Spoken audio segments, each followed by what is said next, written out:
Welcome to the Hustle Nation podcast, episode number 1. My name is Chris Burns. I am your co-host, and this is my co-host, Dustin McClone. Welcome. Welcome, everybody. Excited to be here.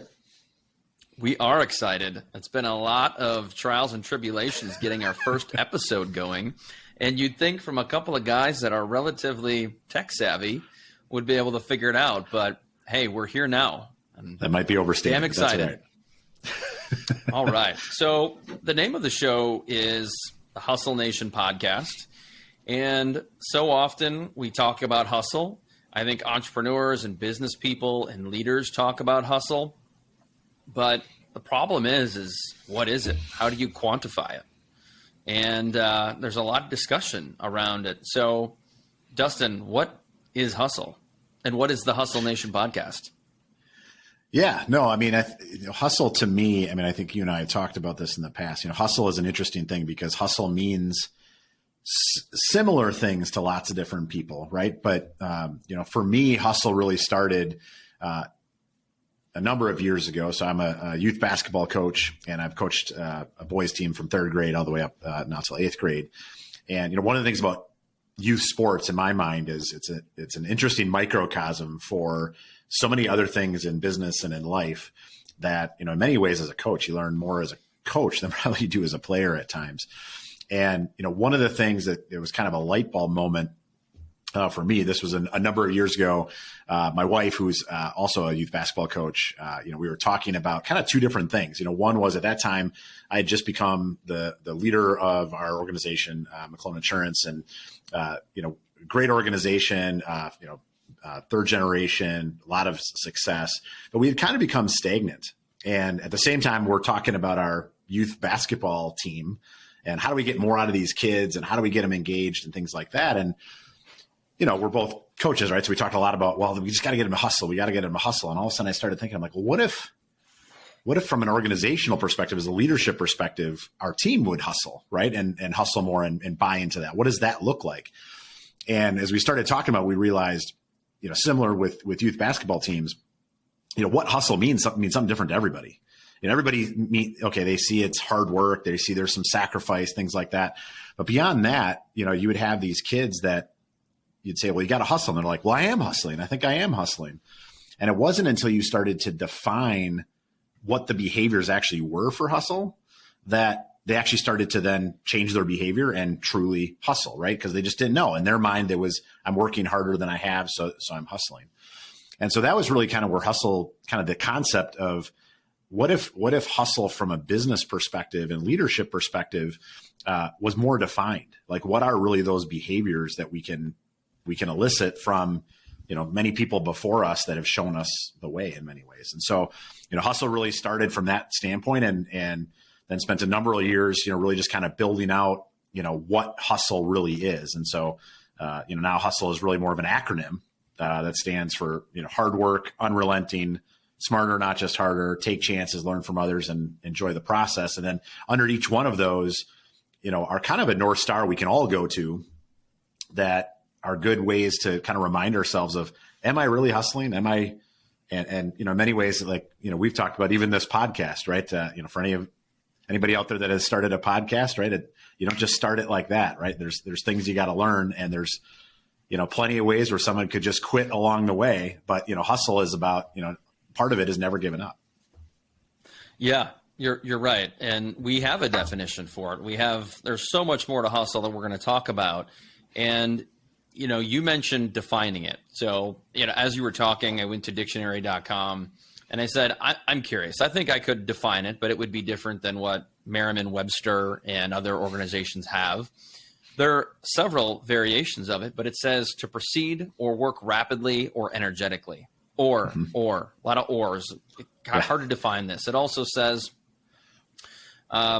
energetic activity as in work. Okay, yeah. Well, energetic activity could just be playing football, playing basketball at any level. It could be working almost at any level. To push or force one's way, jostle or shove. Now, I don't know. We don't want to encourage people to jostle or shove anyone in the workplace, but you're right. You read enough of these and you get it. You go to any place and you get it. But what does that mean for business? And so I think so often we say that, and I've been around coaching youth soccer, youth football, golf, whatever. And I catch myself saying that all the hustle, hustle. Okay, well, if you're a 14-year-old kid playing, ninth grade football, or you're like in my daughter's case, you're playing second grade soccer, they're probably like, Dad, what, I don't even know what the word hustle is, let alone what am I supposed to do when you say that? So is it run Correct. faster? But as you've talked about, alluded to, so what if I do run faster in soccer? So what if I do work faster at work? I don't know that necessarily equates to greater output, greater outcomes. And so that's why I think that hustle acronym you just shared is really so important. For sure. And at the end of the day, you're right. I mean, hustle is an interesting thing because at the end of the day, it is about results, right? I mean, at some point people can hustle all day long, but if they hustle and don't achieve anything, what have you really done?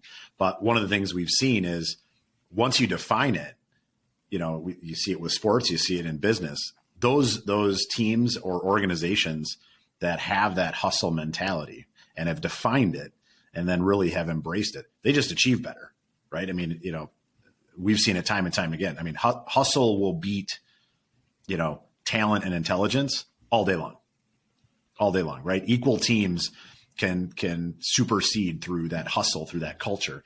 And that was the other thing that was interesting to me. And it's a bit of a light bulb, right? When you start thinking about the mindsets around hustle, they're contagious, right? People, and in business, we talk a lot about culture and mindsets and things like that. And they're pervasive, positive or negative, right? Hustle can spread in your organization, but apathy could too. Apathy and negativity and things like that. And so it's really about, as leaders, how do we define that so that, what our culture is and what our mindset and what kind of spreads in our organization we can define, and then we can support and encourage, because at the end of the day, it's all about behaviors. So that, because everyone defines it differently. To your point with sports, if I'm, running faster down the field, well, that's great, but you're running in the wrong direction, right? So, you just scored for the other team. Congratulations, right? So it's, getting that definition out there and then embracing that organizationally. I think that's really important. You mentioned the word define, because so often in business, in entrepreneurship, whatever it might be, coaching, we don't often take time to define it. We take for granted sometimes that. So I come from a very strong marketing background. So when I start talking about SEO and website optimization and page speed, people say, well, slow down there, big fella. I don't know what that means. It sounds great, but what are you talking about? And so I think defining something is really so important, and then setting the expectation. So I always go back to many times when I was younger hearing, it's the do as I say, not as I do. But you really need to, as a leader, you need to demonstrate. And like anything, if you have a great attitude, a great mindset, those things are contagious. And in a way that people want to emulate that, and they will emulate that, because we're always excited to see the most jovial person we know walk in the room. It just has this contagious feeling. And so I think setting that example, but defining it before you can set it is just so important. Yeah, absolutely. And then finding ways to recognize it and reward it, right? I mean, I always use the example, you'd be in a basketball game and a kid would dive for a ball out of bounds. Well, when another kid sees someone else do that on the team, are they more or less likely to do it themselves? They're clearly more likely to do it, because now they've seen someone do it. And so, me as a coach, me diving up, on the floor might not be the right way to do it, but, certainly as leaders we can, and to be, side by side with our team and showing this is what hustle really looks like. Yeah. Well, it's funny you mentioned that. And I think I'd love to kind of share my example of what I think hustle is. And I don't know that it's really a definition, but I go back to exactly that, playing youth sports. I was never the best, the biggest, the fastest, the strongest.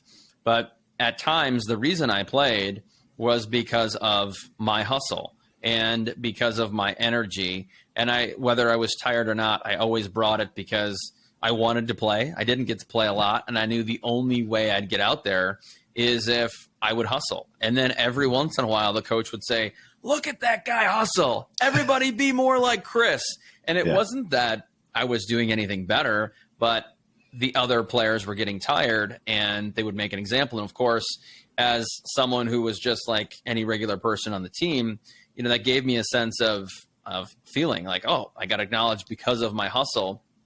And I think I've let that kind of bleed throughout my adulthood in business. And I even take it back to one of the first businesses I started. Someone had told me, I don't think that's going to work. And it was a successful friend I had a lot of confidence in, who's very successful. And I said, you know what?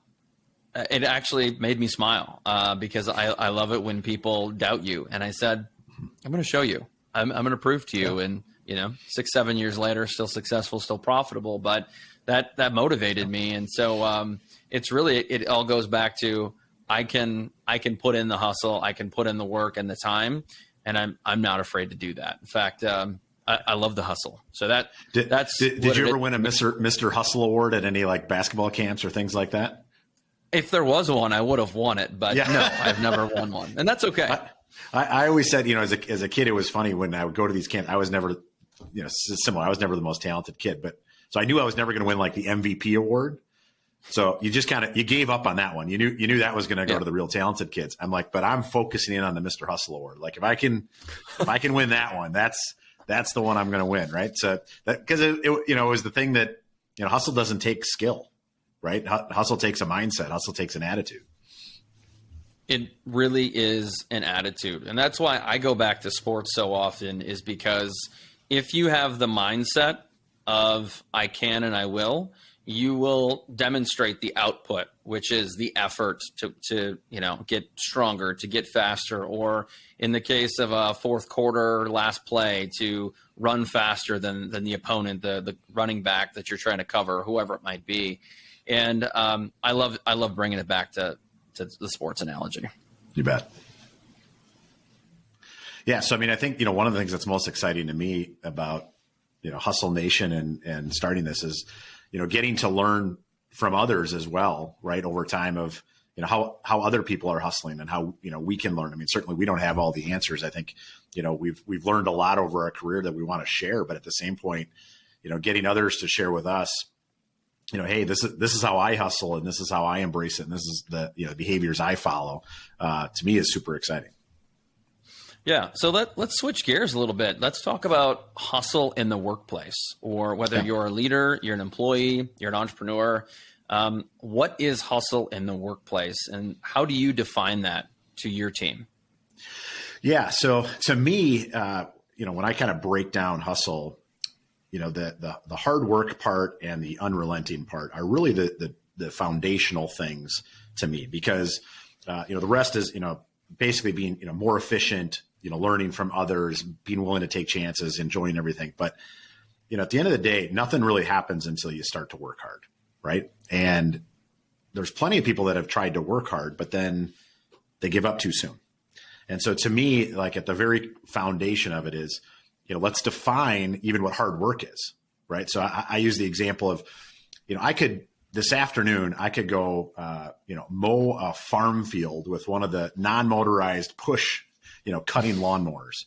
And that would be hard work, right? It would be a tremendous workout. It would be hard work. But really, what have I accomplished, right? Someone else is going to take a machine and they're going to do that in 20 minutes, and I'm going to take 6 days probably to pull it off, right? So, hard work isn't, to me, it's really kind of three things, right? You got to put the hours in, what's your pace of play, and then what is your prioritization? And so if, step one, nothing good ever happened without putting the hours in. Everyone is talking today about, well, I have this shortcut and I'm going to, in 1 hour a week, I'm going to change the world. And it's like, I've talked to a lot of successful people around the world. Never has anyone said like, yeah, I just got to do this about an hour a week, give it a shot. No, these are drivers. These are people that wake up early, stay up late, grinding throughout the day, right? So, you got to put the hours in. Your pace of play, I use the example of a lot of times, people show up to work and they're there a long time, but they don't do anything while they're there. They're just kind of chit-chatting and just kind of passing the day. And then the third thing is prioritization. There's plenty of people that put the hours in, they're cranking all day, but the stuff they're working on just doesn't matter. You're focusing on the 80% of stuff that's going to do 20% of the results versus the 20% of things that are going to deliver 80% of the results, right? So, that to me is really how we kind of start with just defining, like, what is hard work? Are you putting in the time? What are you moving while you're putting in the time? And then what are you doing while you're there that is going to really drive towards your goals? And then the unrelenting part, which we can, we'll get into later. I mean, to me, that's at the core of it. It's just never giving up, right? So many people, they work really hard for a day. Even my son once in a while, right? He's a 13-year-old kid, right? And we'll be having conversations and he's like, well, yeah, no, I worked really hard yesterday. I'm like, okay, that's great. That was a day, right? Like, one day isn't going to cut it, right? You gotta build momentum day in and day out. And those that really hustle, they're cranking it, they're working hard, but they're never giving up, right? They're relentless about how do we continue to move forward, even when, like you had mentioned your story, right? About, somebody kind of doubting you and saying, that's a really easy time for a lot of people to give up, right? Here's a successful person that you respect, that you trust, to just say, I'm out of it, right? Or I'm just tired and I don't think this is going to work. Well, that's fine. But if you give up, then you failed, right? And that doesn't mean you can't pivot and learn and all that sort of stuff. But far too often people just give up way too soon. I agree. And let's go back to the H, the hard work and hustle. It's interesting. We talk about essentially not picking all the low-hanging fruit, which is what a lot of people at work will come in and do. Now, the hard part about that is, I used to do that very early in my career. There was really never any sense of accomplishment. It always felt like my list of things got longer. But then, I kind of worked my way up into a few different roles. And then I got to a point in my career where I was managing a small team of salespeople. And I came across one guy who was always trying to hit home runs. In fact, to the point to where it seemed like he was only going after the grand slams. And we all know that in baseball, the batting average to be successful is 300, meaning 30% hits would be deemed a very good player. And if you're 33 or 35%, you're considered all pro. So, I guess I'm curious, when you get in those situations, we know that that's one end of the extreme, and the other end of the extreme is picking the low-hanging fruit. So we talk about how hard work. What is the best way to go about that? What do you find in your world? Yeah. So, really, you're talking about the prioritization piece, right? Like where do you spend the time? Yes. And, to me, what's interesting is you see people in your organization and leaders as they're going through different shifts in their career. Prioritization changes when all of a sudden they have too much on their plate than they can possibly get done in a day. Right? If you have a plate and you can get everything done and it really doesn't matter what order you get it done, prioritization isn't that big of a deal, right? And so when you have more on your plate, and then frankly, you're more results based. When all of a sudden someone's looking at you and saying, all right, I got to get the result. If you've ever seen the movie, The Pursuit of Happiness, with Will Smith, right? So he's trying to manage all these life things. He's trying to make this list of calls, and no matter how hard he tried, he's getting all these shortcuts to, get his pace of play up, but he just can't get to the right people, right? Well, all of a sudden he jumps to the top of the list, goes to the, this big guy that was running a hedge fund and got to him, right? Well, that's prioritization, right? Well, why are you working on all these little guys? Go focus on something that's going to move the needle. Now, to your point, there's a balance there, right? If all you're doing is, focusing on the grand slams, you could wait a really long time before you get a hit, right? And so to me, that prioritization, it really is a balance to understand ultimately what your goals are, right? So like in the Pursuit of Happiness, situation, basically he had to get to a certain number to basically get the job, right? And when we look at business, we're all in different business cycles, right? So, and there might even be different mini business cycles within a business. So like I'll use, our business, at McClone, there's divisions, we've started up over the last, 10 years that, if we would have, put all our eggs in that basket and said, we're just going to shift all into this. Well, guess what? We made mistakes for a long time, building those divisions, really figuring out what the value was. And so if we would have, looked for a grand slam and went all in on that, we could have screwed up the whole company, but at the same point, realizing that there was a significant need that our clients needed. Well, let's solve for it, right? Let's learn how to solve for it. And, I ended up taking about like one division for us. It was a HR division for us. It took us about 4 or 5 years to kind of stub our toe and kind of figure it out. Well, now over the last 5 years, now it's scaling. Well, why is that happening? It's scaling because we've learned and we've prioritized along the way about, okay, it is a priority, but it's not our top priority. We have to grow the mothership, in the process as well. Also, it sounds like a lot of unrelenting, which for those listening, the definition of unrelenting, according to the Merriam-Webster website, is not softening or yielding in determination. Second is not letting up or weakening in vigor or pace.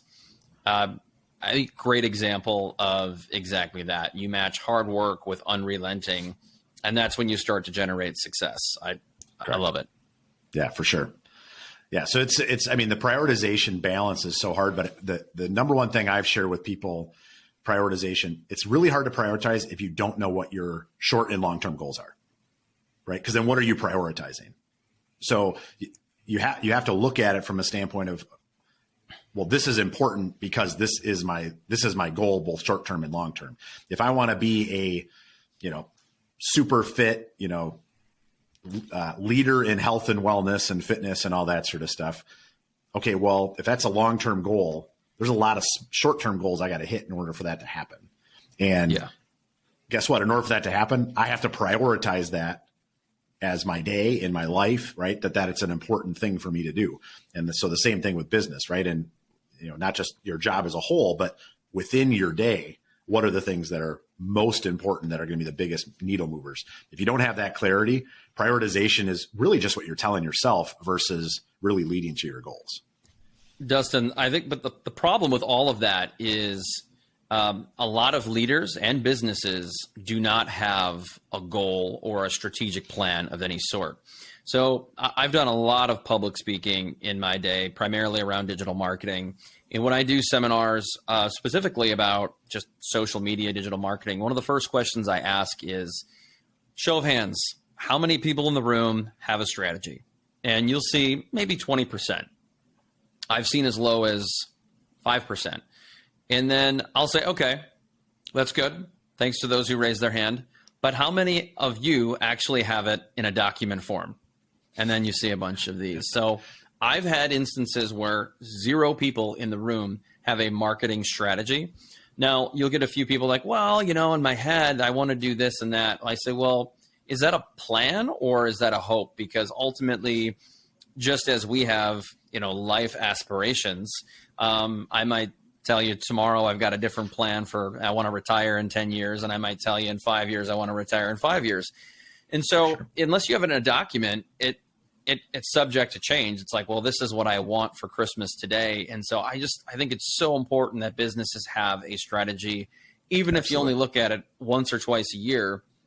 Like you said, everybody needs a North Star. Everybody needs an accountability buddy. You have to have direction. And without a strategy of some sort, even if it's a one-page document, which I think we both agree would be sufficient for the small businesses, for new leaders, et cetera, you got to have that direction. And it can't just be, well, I've got it right here. Absolutely. I've seen firsthand failing at that. It doesn't work and it's not effective. Absolutely right.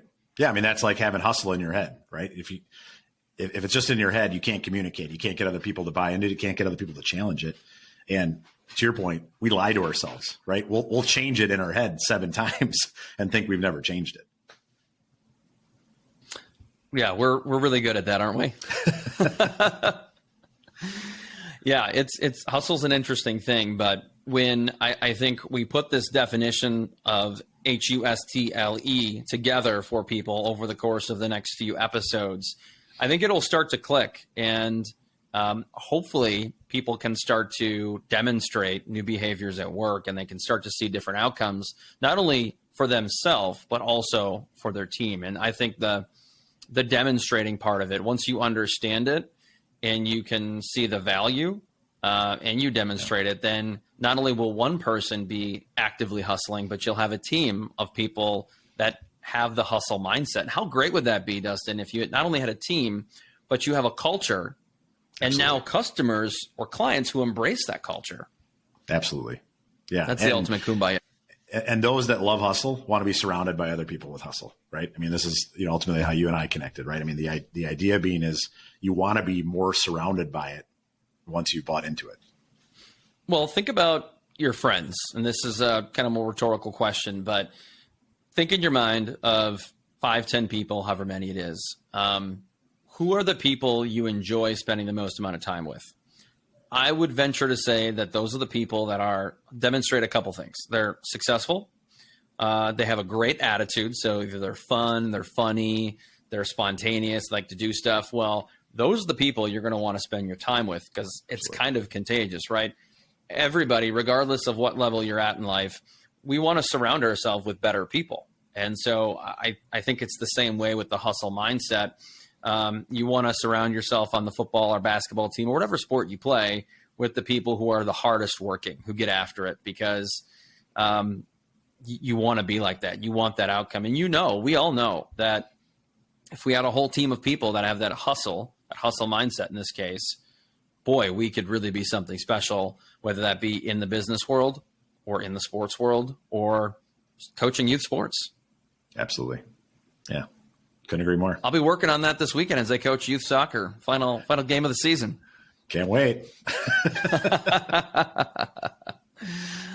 What else do we have in defining hustle as we get closer to wrapping up this episode? Yeah. So, I mean, I think, when we look at hustle beyond defining it and finding ways to spread it, we talked a little bit about